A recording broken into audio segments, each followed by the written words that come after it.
So how can one actually identify that these barriers are restricting their growth, and how they can actually overcome? So these kind of like two questions: how to identify and how to overcome these barriers. Learning is directly tied to happiness. I know we all Yeah. know this. And so if for some reason you're not feeling happy, if you've lost passion, that could be the first sign that you're maybe there's a barrier that you're facing. I'm going to give you five ways of really stepping in back in, and I call this having a mind of a champion. I'm very passionate Okay. about the power of Yeah. your mind. So the Yeah. first thing is you have to have courage. It's scary to know you have a barrier.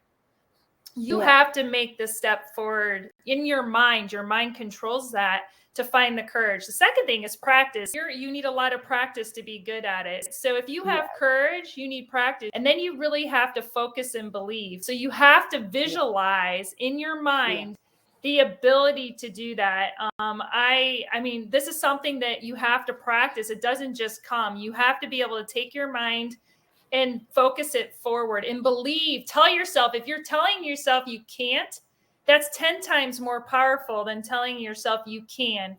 Say, I will and I can out loud. That's definitely important.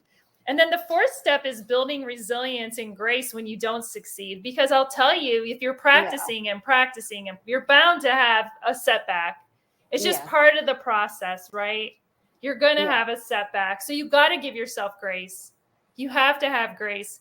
And then the last thing I'd say is to overcome a barrier is to celebrate your small wins.